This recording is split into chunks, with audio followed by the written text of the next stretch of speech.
Coming up on 2020 on ID, a teenager who hit the big time. Why would I want to hurt you? You've been a father to me. A star in film and TV. But would sudden fame have a cost? No, free drugs, free booze, free women. I said, I hope we're not cursing this kid. I had the opportunities and I squandered them all away. Then, success leads to a deadly crime. How could you do this? How? A real Bronx tale.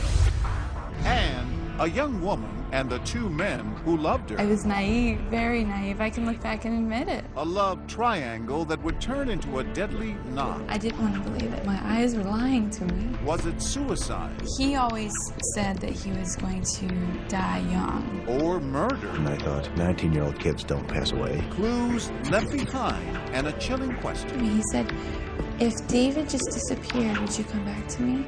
Lives cut short.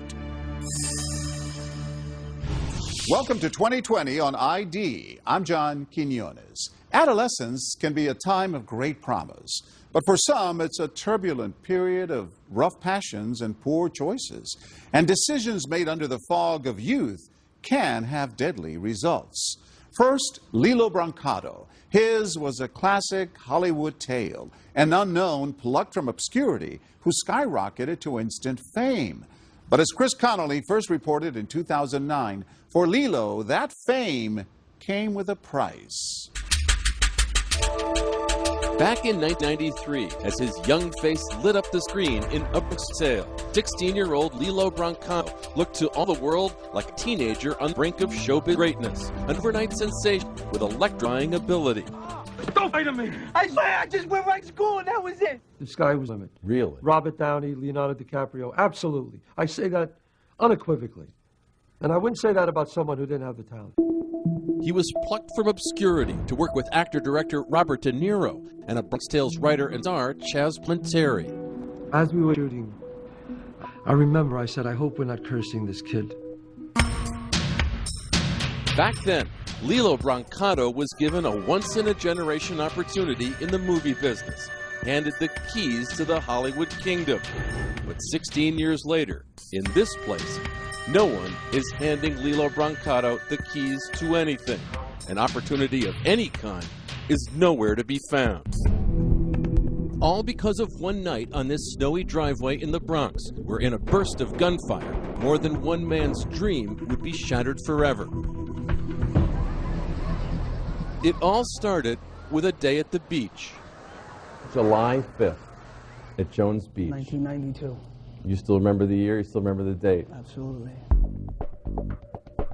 Lilo loved to do impressions for his brother Vinny, so when a Bronx Tale casting assistant came by, handing out audition flyers, Vinny spoke up. Well, I was like, Lee, do Joe Pesci film. Lee, do, De Niro film. Talking to me? And he did it, and the guy was like, wow. He goes, you got to come down to the Bronx tonight. What's going through your head when he says this to you?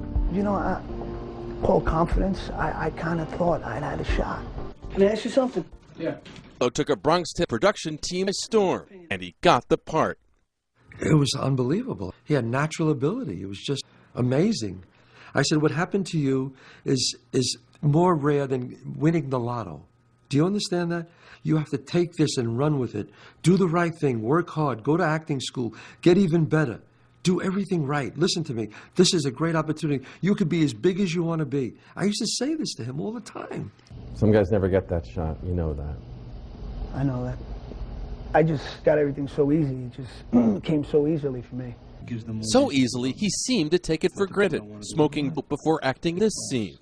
Is it better to be loved or feared? It's a good question. What was going on with you personally during that scene? That was the first time that I ever got high, and it was captured on film. And what's going on in your head at that moment? What do I look like right now? Does anybody know?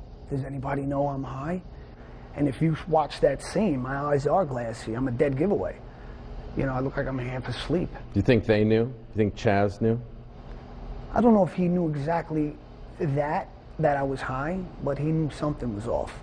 Did you know that at the time? To be quite honest with you, I had a suspicion that he was.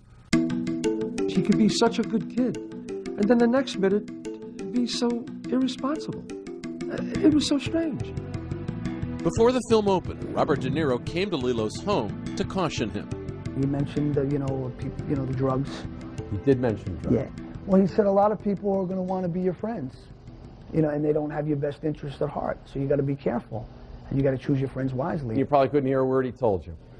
I kind of shrugged it off. It was kind of like, yeah, I understand what you're saying, but not me. I'll be fine, Bob.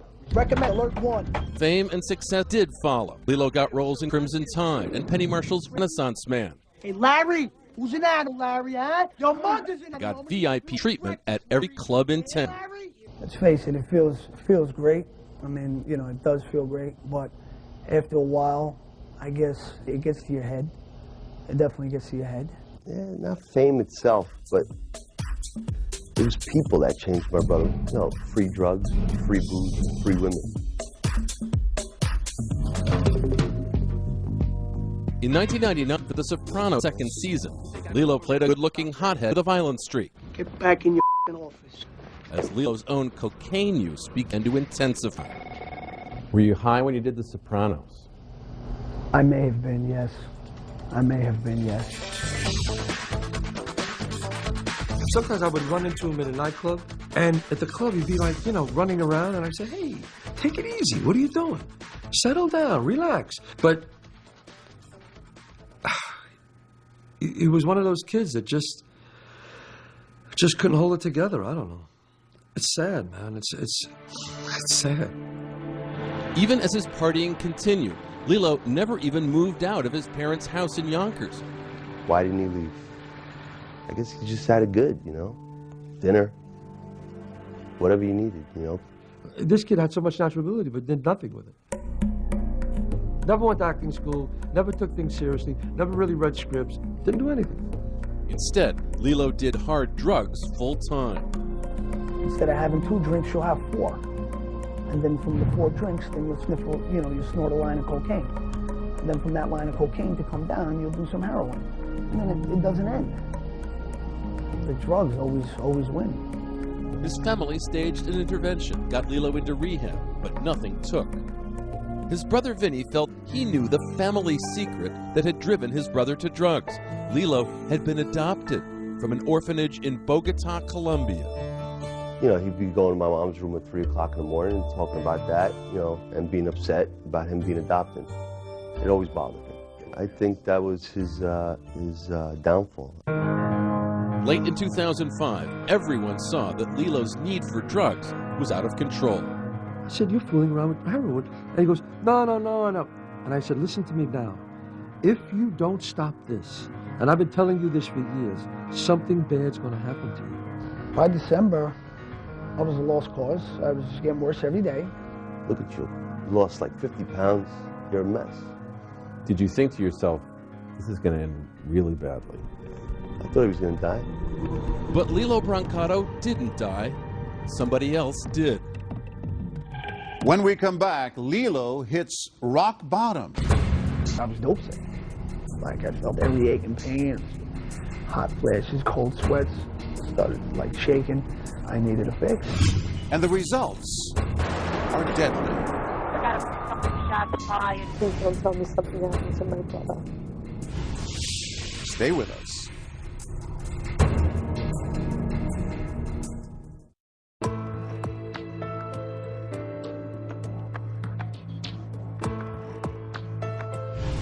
At just 16 years old, Lilo Brancato found fame. He also sank into a life of drug abuse that quickly spun out of control.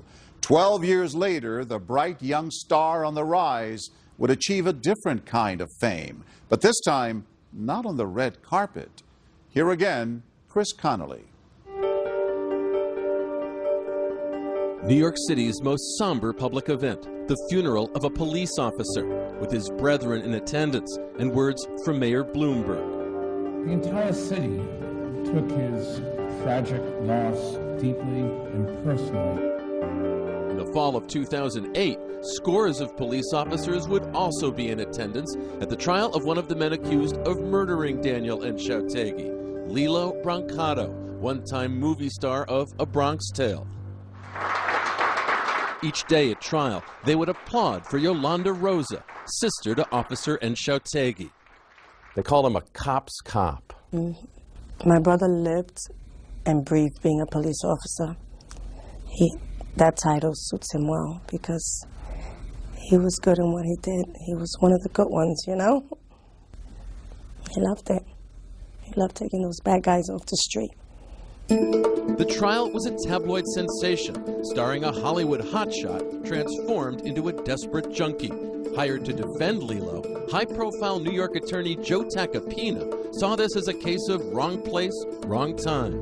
Lilo was someone who understood that it was his addiction that put him in the particular place that he was at that night. But he also told a story that caused me to believe he had no legal or moral involvement in the murder of a New York City police officer.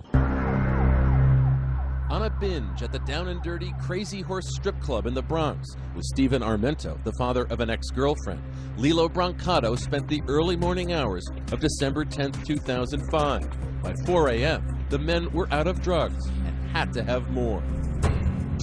The crack cocaine was eating the heroin to a point where I was dope sick. Like I felt every ache and pain, hot flashes, cold sweats, started like shaking. I needed a fix. To get that fix, they went to the apartment of another Lilo pal, Kenny Scavati, who'd supplied pills to Lilo in the past. Lilo broke Kenny's window, and that awakened the officer who lived next door. He may have been off duty, but he was still a cop, so he headed outside to check, calling 911 as he did so. I'm an off-duty MOS. I think somebody broke into my neighbor's home. There's glass and the windows on the floor. It would be the last phone call of his life. Seconds later, as the 28-year-old officer came upon Lilo Brancato and Stephen Armento, shots rang out. I remember walking, and I remember hearing someone say, "Don't move." And I was startled, so I turned around quickly, and I was shot. I was shot twice. And then I just left. Westchester and Arno got a pickup of shots fired. Wounded in the chest, Lilo staggered down the driveway and into the street near his car, where he was met by police on the scene. Stephen Armento was still holding his gun when he collapsed, all while police tried to save the life of Officer Enchautegi. 1 minute out for EMS, 1 minute out. When did you find out that this hunt for drugs had killed a man? Someone came to the hospital bed with the newspaper, and he said, "Hey, buddy, you proud of yourself?" He said, "You and your boy just killed a cop." I said, "What?" A police officer. Not long after Officer Enchautegi was pronounced dead at Jacobi Hospital, cut down by bullets from Stephen Armento's gun, patrolmen were waiting at Yolanda Rose's front door. And I said, the first reaction was, "Please don't tell me something happened to my brother." And he just said, "Ma'am, come with me. Put your shoes on. I need you to come with me." For his involvement in Officer Enchautegi's death, Lilo's pal Stephen Armento would be sentenced to life in prison without parole. The charges against Lilo were attempted burglary and felony murder. That's what the state alleged here, that during a burglary attempt, a police officer was killed, and that Lilo was just as responsible as Stephen Armento, the shooter, for that crime. Did you know that Stephen Armento had a gun? No, I did not. How could you not know he had a gun? I just didn't. I was never a gun guy. I was never into that kind of stuff. No one's saying you had it, but how could you not know that he had it? He knew that it's something that I would be against, and I wouldn't allow it in my car. Absolutely You would not. have said, "Oh, I don't mind scoring all these drugs and stuff and going to places, but if you've got a gun, you can't get in my car." Yeah, there's a big difference. You know, it's like already we have drugs in the car. People think you knew he had a gun. Of course people think that. He may be a junkie, but he's not a dummy. He knew what was going on that night. Whether he pulled the trigger or not, he committed that murder along with his buddy. Officer Courtney Mapp was just one of the witnesses whose testimony at trial filled the New York papers before the jury decided to write a surprise ending to this very different Bronx tale. Verdict in the murder trial. On the charge of attempted burglary, Lilo Brancato was found guilty. On the charge of felony murder, Lilo was acquitted. It was a slap in my face. It was a slap in my face. If I could speak to Danny, I would have told Danny, do not get out of bed. My brother could have stood sleeping. He didn't have to get up, but my brother heard it. He heard breaking glass, 5 in the morning. He got up. Before his sentencing, Lilo Brancato read a message of remorse. You said in that statement, I'm a good person. Right. How are you going to prove that to us? A police officer died. And I will always, always make sure that he's remembered for being a hero. I just want him to do the right thing. To me, it's more important right now just he stays clean, you know? And if you don't, I'm done with him. He was sentenced to 10 years. You threw it away. Yeah, I did. I did. What does that feel like? You had the greatest opportunity imaginable for a great career, and here you are. I'm ashamed. I mean, I had the opportunities and I squandered them all away. I squandered it, you know. What's the last line of A Bronx Tale? The saddest thing in life is wasted talent. That's your story, isn't it? Yeah, absolutely.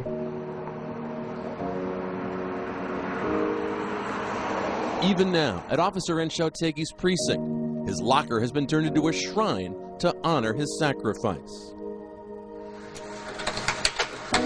And from the man who created A Bronx Tale, there is deep sympathy for Officer Enshautegi's family. For Lilo Brancato, there is only anger. He said those words in the movie. I wrote those words. The saddest thing in life is wasted talent, and the choices you make will shape your life forever. I mean, what else do you want to hear? What else do you want to know? How could you do this? How? Lilo Brancato was released from prison in 2013 after serving 8 years of his 10-year sentence. Coming up, one woman, 2 men who loved her, and an unexpected death. I was trying so hard to do everything I could to get him to just breathe. Was it suicide or murder? He always said that he was going to die young. I just couldn't believe that he was right. Stay with us.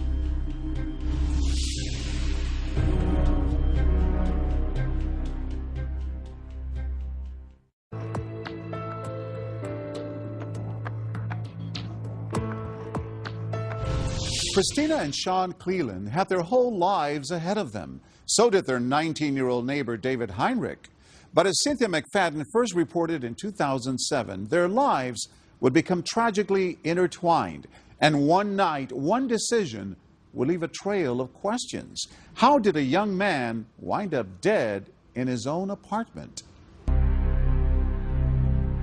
It was called an impossible knot. The story behind it would prove as difficult to untangle as the knot itself. The knot secured a noose. The noose was at the end of a rope attached to the living room wall, pulled tight by the body it held. There on the black sofa, a young man. Broken cigarette in the right hand, suicide note in his left. Dear Christina, it read, I don't love you. You need to go back to your husband. It was Christina who would come upon the body. I turn the light on, and that's when I see the ropes. And for a whole second, I stood there because my eyes were lying to me. And I didn't want to believe it. It was on the night of October 2nd, 2005 in Brunswick, Ohio, that David Heinrich was found in his own home. It appeared he had taken his own life. 33, that's 20. In a strange coincidence, David's father, Guy, was at home, half listening to the police scanner. That night, his hobby would bring him the most horrible of news. I heard David's name and information come over the airwaves. It was late at night, and I thought I better get over there and see what's happening. Guy called David's mother, Gloria, who also raced to the scene. All I did the whole ride was say, God, please no. I was hyperventilating. I was crying like mad. When I got to the apartment, I went upstairs, and a police officer opened the door. I explained to him that I heard my son's address on the police scanner. I wanted to make sure he's okay. And he had a sergeant come out and say that my son had passed away. And I thought about it, and I thought, well, the 19-year-old kids don't pass away. He was a treasure to me, and just a beautiful person. There are so many things that I don't have answers to. Why would a healthy, seemingly happy 19-year-old suddenly take his life? Or did he? He had been stopped on a drug charge a few months earlier. Did David have enemies? Or had he been killed because of a romance gone bad? I grabbed the shears out of the kitchen and ran back around, and I first cut the rope off the wall, and then I didn't release, so then I cut the rope off the neck. And then I pulled him off the couch and set him on the floor and opened his airway. I was talking to him. I'm like, I'm right here. Don't worry. I was trying so hard to do everything I could to get him to just breathe. It had all become so terribly tangled. Like the scene of his death, there was far more to David Heinrich's life than met the eye. He'd say, Dad, I don't feel like I'm going to live to be an old man. He always said that he was going to die young. I just couldn't believe that he was right. There were times that I felt like it was all a dream, like David never existed. David had called me about 2 o'clock that afternoon and didn't get a hold of me, and he left a message. He said, Mom, I'm going to take a shower, I'll call you back. So I erased it. I can't even tell you how heartbreaking, because those were the last words. I'll never hear his voice again, and I erased it. His parents would later discover that the end of David's life was intimately tied to a romance that began thousands of miles away in Hawaii, a place he had never been. When we come back, the other man in Christina's life. I was head over heels, in love. And signs of a marriage headed for trouble. When he gets upset when he drives, he'll start going like 100, 110 miles an hour, weaving through traffic, and you were scared for your life. Stay with us.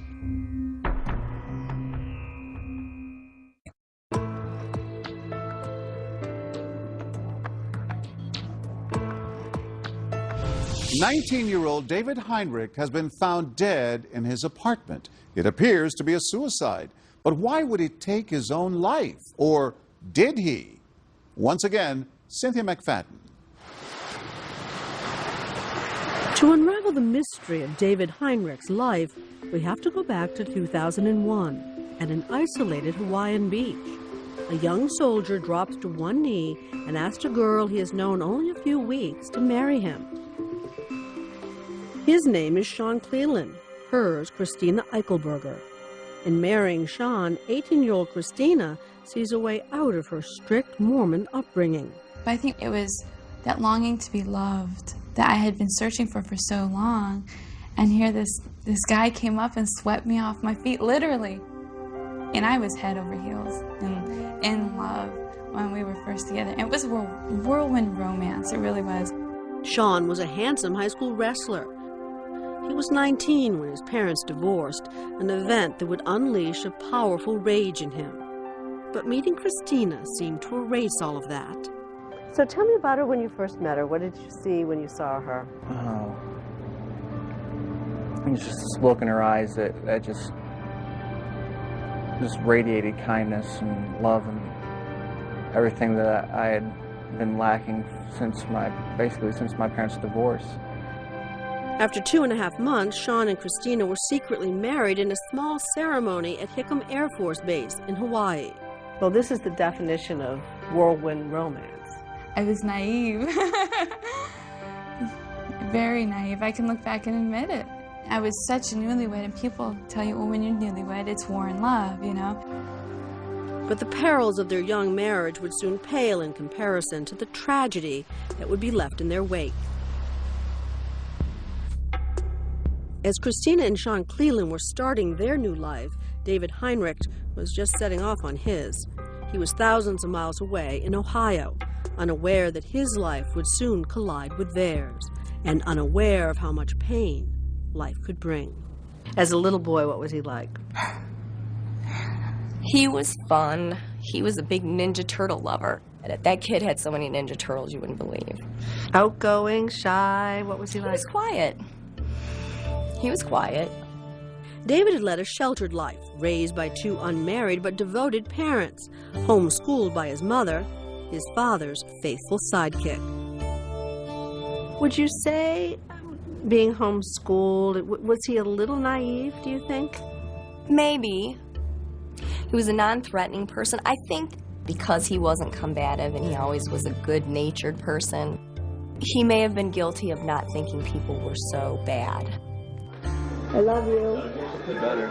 At 18, the shy young man who loved music and video games proudly got his first job as a barista at Starbucks and rented an apartment just a few miles from his father, whose new young son David adored. I saw him every day. If it wasn't stopping in to see him at work, I'd stop in and see him at the apartment or spend time with him and, we'd spend the evening together. We just spent time doing things that buddies do, and yeah, you really socialized together. Right.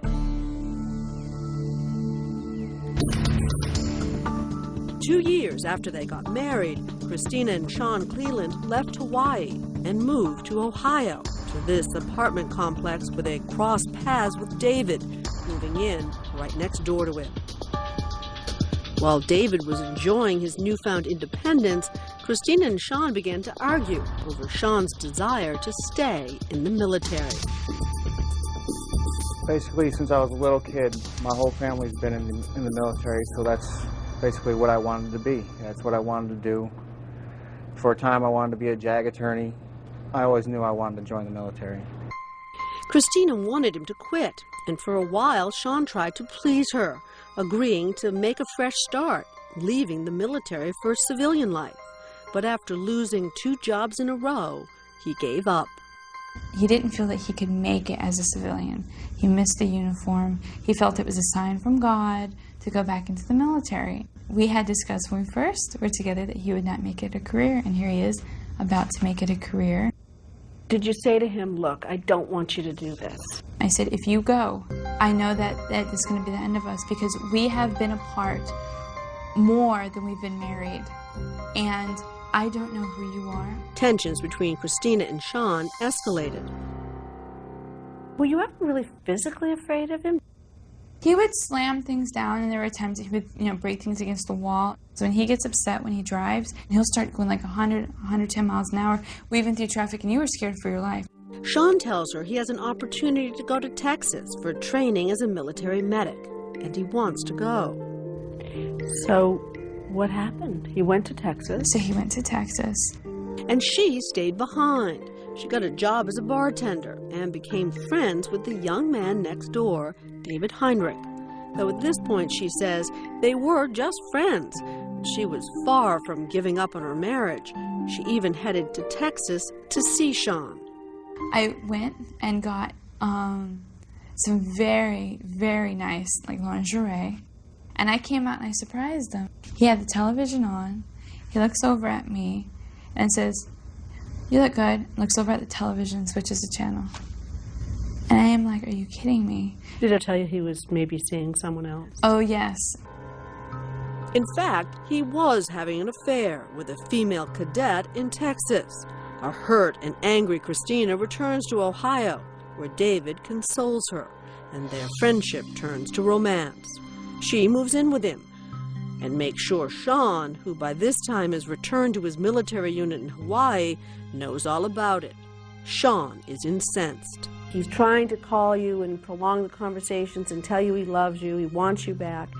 But what's the thing that happens that gets him on his feet, gets him to leave Hawaii and come to Ohio? The worst thing that I ever did, Sean had called and me and David were out running errands. So I got on the phone and Sean's, I love you, I want you, I miss you. I was like, you need to stop this. And he goes, well, just hear me out.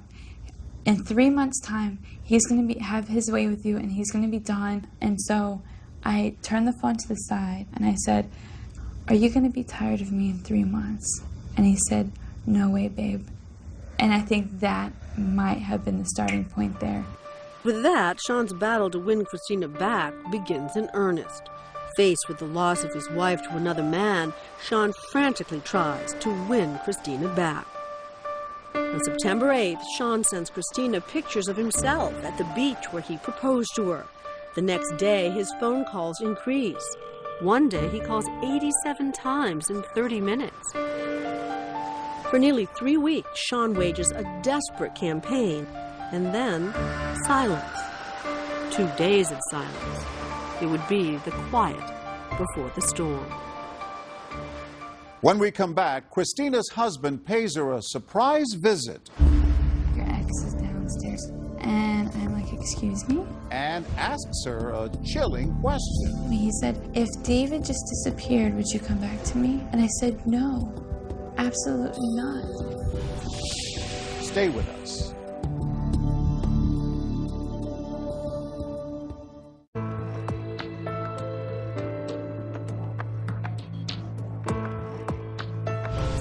Christina Cleland has separated from her husband, Sean, and moved in with a new man in her life, David Heinrich. The couple believes Sean is thousands of miles away in Hawaii, but he's about to reappear in their lives. Once again, Cynthia McFadden. On October 1st, 2005, Christina and David wake up late. They sense something strange. Christina says something threatening. There was something about the air that was very heavy. So let's talk about the day. Let's start at the beginning and take me through what happened. The day. I've told the story 100 times and I know it by heart, even if I hadn't retold it before. Just stop. I mean, this is the day that someone you cared deeply about died, and yet you start off by a little laugh. It's unbelievable. I can step in a very objective role. I'm watching it like on a screen. So it's more of like a fly's eye view or something, you know. That day, a series of events would unfold that no one could have prepared for. At noon, Sean Cleland arrives from Hawaii. He had gone AWOL. The devoted military man had left his military base without permission. He rents a car at Alamo Rental, where the clerk will later say he seemed menacing, angry, determined. Cleland leaves the airport and begins driving south. Meanwhile, Christina leaves home and heads for work at Johnny's Bar on Pearl Road. And then David calls her. What she hears next will send a chill up her spine. 15, maybe 20 minutes later, he calls me. Your ex is downstairs. And I'm like, excuse me? He's buzzing at the door. He was supposed to be in Hawaii. He was supposed to be in Hawaii, where he was living.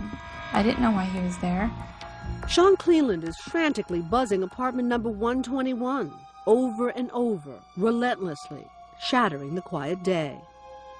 A terrified David calls the police. He said, don't worry, I already called the police. They're on their way. And I said, okay, don't go downstairs. So the police came and they shooed Sean off. No, but why do you immediately go to, he's going to be violent? All he's done so far is rung the buzzer. Because it's the worst case scenario that I can imagine. And in my mind, the worst case scenario was that Sean and David would get into a fight. Enraged that David had called the police, Sean spins out of the parking lot and drives to Johnny's Bar. He walks in and sits directly in front of Christina. Her heart stops. I go into the bar area and there's Sean sitting at my bar. I didn't want to flip Sean's switch because I was used to calming him down, keeping things cool. I figured if I could keep him in front of me, I knew where he was. He pulls out this big cigar and just starts to smoking it, and that struck me so odd. That had me nervous. He said, if David just disappeared, would you come back to me? And I said, no, absolutely not. Sean stays for 4 hours, drinking beer after beer, begging, threatening, pleading with Christina to come back to him. He begins to unravel. Christina is frantic. Finally, he abruptly leaves the bar. For an hour, 2 hours, there is no sign of Sean. Wondering where he'd have gone, Christina is beside herself. While just a few miles away at Starbucks, David helps clean up shop and heads for home. Within an hour, Christina herself closed up and bolted out the door, rushing home to David. I got in the car and I sped all the way home. I ran through every light, every stop sign. I did not stop. I pulled into the parking lot and every time I pulled in before, he always had the blinds open, watching TV, waiting for me. I had candles lit or something, you know? The blinds were closed. The entire apartment was dark. Something was not right. And then she saw David. And it looked like he was asleep on the couch. And that's when I see the ropes. For a whole second, I stood there because my eyes were lying to me. And I dropped everything that was in my hands. And I ran over to him, and he was so warm. Could not find the cell phone. Did not have a house phone. Got the neighbor to call 911. 911, what's the address of the emergency? There's someone right next door also dying. Came back and started on CPR. That's where everything starts to get starts to spiral. Police start to piece together what happened. Was it a suicide as the note made it seem? But then why the cigarette butts and the scattered photos? It was Christina who solved the mystery. It was the knot. When she saw the knot on the rope around David's neck, Christina says she immediately recognized the work of her estranged husband, Sean. There's a special knot that he always used to close his laundry bag when he was in the field so people wouldn't steal his clothes. It's called the impossible knot, and I knew when I saw that was him. It was around 1 a.m. when she told the police her suspicions. She knew time was of the essence. Sean was scheduled to fly back to Hawaii at 6:30 that morning. Police rushed to the airport, and there they found him, appearing perfectly relaxed. He'd been sending text messages to his new girlfriend in Hawaii, talking about marriage. 2:46 a.m., I wonder where you'll get your gown.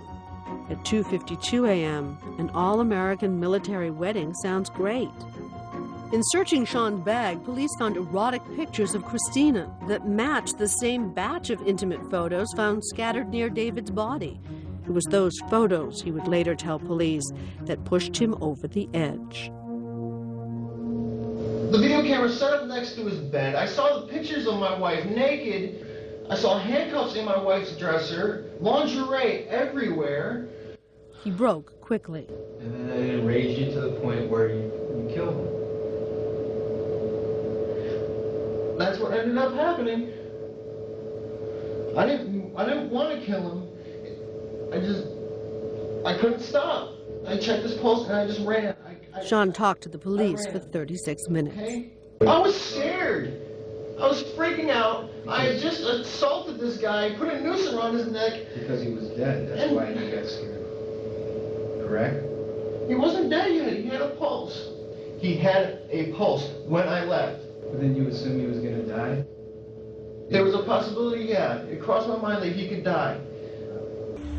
Sean tells police that after leaving the bar, he broke into David and Christina's apartment and waited alone in the dark. I mean, this was a man who climbed 3 stories up, went over a roof, dropped down on a balcony, and went in and waited for the victim. Medina County Prosecutor Dean Holman. He not only prepared the fake suicide note, he rigged the crime scene so it looked like a suicide, then put a cigarette in his hand and left the suicide note there. People sometimes say the gun went off before. I didn't mean it to. You can't strangle someone by accident. No, this was a cold, calculated, planned act. When David arrived home from work, Sean jumped him and knocked him to the ground, strangled him, and then fled the scene, staging the suicide. Sean Cleland pled guilty. There would be no trial, but on the eve of sentencing, he said he wanted to change his plea, that his confession was a lie. We went to see him in prison to find out what he now says really happened. He tells me a strange story about a man hiding in the back of his car that night at the bar. The man, he says, was the real killer. I just got in the car. The guy popped up as soon as I started to back out of the parking spot. What happened then? He basically made me drive to the apartments, had me by the arm, had his hand in the pocket with the gun that he had, takes me into the apartment, has me sit down, ties up my hands and feet, and has me just wait. Then what happened? When David Heinrich came home, a man jumped up, grabbed him, slammed the door, and attacked him, and eventually killed him. As you watched? Yes. He claims the real killer threatened him, that if he told what happened, he would kill his niece. The fact that you confessed twice to the police, to your father, and to your attorney at the time, we should disregard those confessions. Because you were lying then and you're telling the truth now. Yes. I wonder if you'd believe this story if someone told it to you. Probably not. Seriously, probably not. And to the people who say, this sounds like a made-up story, given by a man who doesn't want to spend the rest of his life in prison, you say? I really don't know what to say to them. I'm telling the truth. But the judge refused to let Sean withdraw his plea. At his sentencing, Sean Cleland stood alone and faced the grieving family and friends of David Heinrich. He said just 13 words. Your Honor, I am truly sorry for the death of this young man. He was sentenced to 28 years to life in prison. It was little solace. My son was a treasure. My son, his life is worth something. What do you wish you could redo, undo, change? I just like to go back to that week and not come home. When you've been going through all of this, essentially, your husband murdered someone. Oh, yes. For you, is what he would say. Yeah. Christina, in your heart of hearts, do you feel guilty at all for what happened? I am not guilty for Sean committing the crime because that was his part. I am guilty for being the link. And I know this, and I accept that role and that responsibility.